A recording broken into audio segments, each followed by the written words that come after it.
দর্শক, কিছু সময় আগেই বলেছিলাম যে একটি শিশুকে ধর্ষণ শেষে হত্যা করা হয়েছে, হত্যা করে বস্তার মধ্যে আটকে রাখা হয়েছে। এখন আমরা দেখতে পাচ্ছি যে সেই যে যার বিরুদ্ধে এই ধর্ষণের অভিযোগ উঠেছিল তার লাশ হয়তো বা পড়ে আছে। সেটি জনতা নিজের হাতেই তার বিচার করে দিল। জনতা, স্থানীয়রা তারা এই ধর্ষণের নৃশংসতা ধর্ষণের নৃশংসতা এটা কিন্তু সহ্য করতে পারেনি স্থানীয় মানুষ। শত শত মানুষ তাকে মেরে থেতলে দিয়েছে একেবারে। এবং আমরা যারা দেখেছি যে ভেতরে কি অবস্থা, ওর এখন বেঁচে আছে? না না, এখন বেঁচে নাই। না না, একবার এই তো মনে করছেন ও খুব জঘন্য একটা অন্যায় করছে। সে মনে করে একটা বাচ্চা শিশু, তার হাতে কোনো হিংসা থাকতে পারে না। এই জানোয়ারটা সেই শিশুটারে এমন ভাবে হত্যা করছে, তা পাবলিকে সহ্য করতে পারে নাই। এই কারণে তারে একবারে বিদায় করে দেওয়া হলো, যাতে কেউ এরকম আর না করে। এরকম যাতে আর কেউ না করে, সেই কাজটা করে দেওয়া হইলো রে। তো খুবই অন্যায় করছে। হ্যাঁ, খুব অন্যায় করছে। অন্যায় করে তো সাদা পাইলো, যে অন্যায় করছে এই অন্যায় সে সাদা বলে যাতে করে দেবে মারা ধরা হইলো, যাতে এরকম যাতে কেউ না করে, ওর দেয়া সবাই যাতে হেদায়ত হয়ে যায়। হ্যাঁ হ্যাঁ হ্যাঁ, এরকম সব মালিক এরকম শাস্তি হবে। দর্শক, বলছিলাম এই চর নসিপুরের যে ঘটনা, চর নসিপুরে ক্লাস 1-এ পড়ে ছোট্ট একটি শিশু, সেই শিশুটি গতকাল বিকাল থেকে নিখোঁজ হয় এবং নিখোঁজ হওয়ার পর থেকেই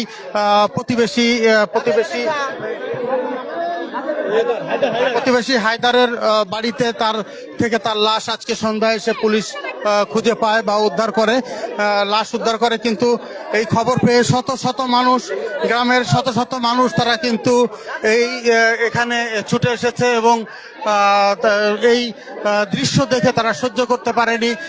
তারা ঘর ভেঙে তারা এই ঘরের মধ্যে প্রবেশ করে এবং যার বিরুদ্ধে এই ধর্ষণ এবং হত্যার অভিযোগ উঠেছিল তাকে নিজের হাতেই স্থানীয় জনতা বেধড়ক পিটিয়েছে এবং বলা হচ্ছে যে সে এরই মধ্যে মারা গেছে, সেটি জনতার বলছে।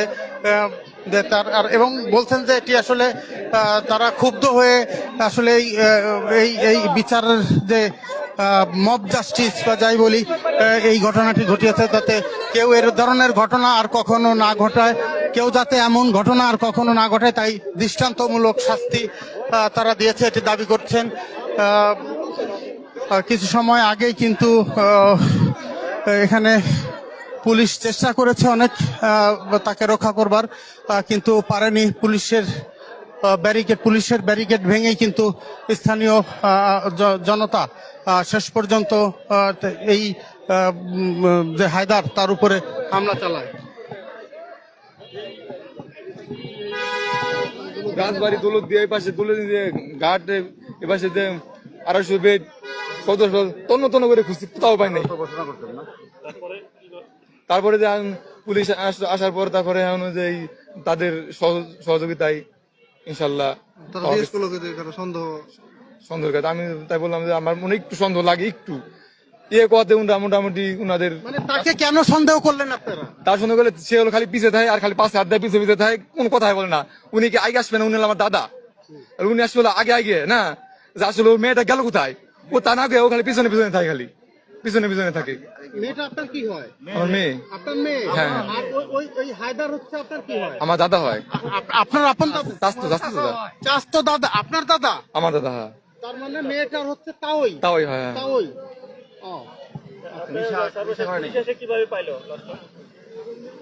পুলিশ আসে, তারপরে ঘরের ভিতরে যায়, খুঁজতে বস্তার ভিতরে পেয়ে গেছে।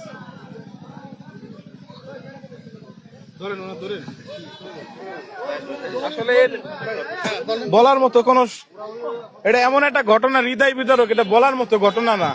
কারণ এই মানুষটা আসলে ছিল পরিবার ছাড়া একটা সময়। আর আমরা শুনছি ইতিপূর্বে, মানে বাপ দাদাদের কাছ থেকে শুনছি, এই লোকটা একটা পশুর মতো ছিল, আগেও খুনি ছিল।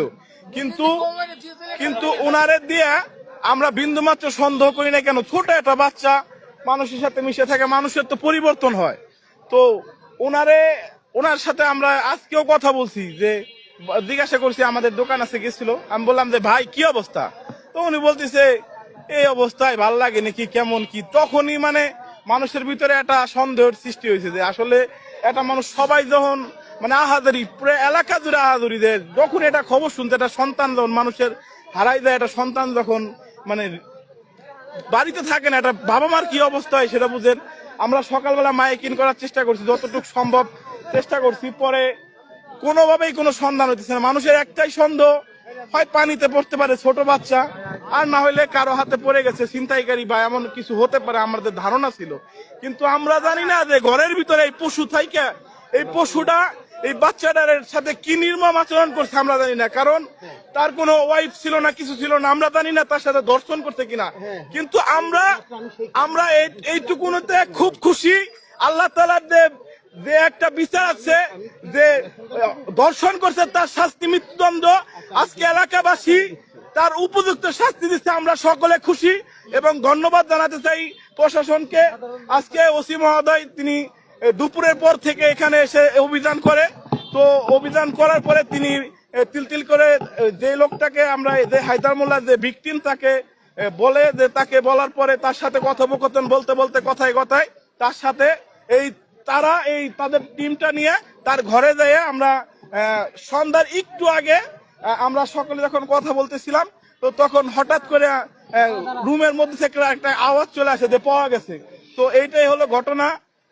উনি অত্যন্ত নিকৃষ্ট মনের মানুষ, একটা মানুষ যে এমন হইতে পারে সেটা ভাষায় প্রকাশ করার মতো না। আমি এই কথা থেকে বলতে চাই যে আপনারা সকলেই যে দৃষ্টান্তমূলক শাস্তিটা দেখলেন, আপনারা সকলে যদি কারো মনে কোনো এরকম নিকারজনক চিন্তা চেতনা থেকে থাকে, আপনারা এগুলা থেকে দূরে আসুন এবং আমরা সকলে যাতে ভালো থাকতে পারি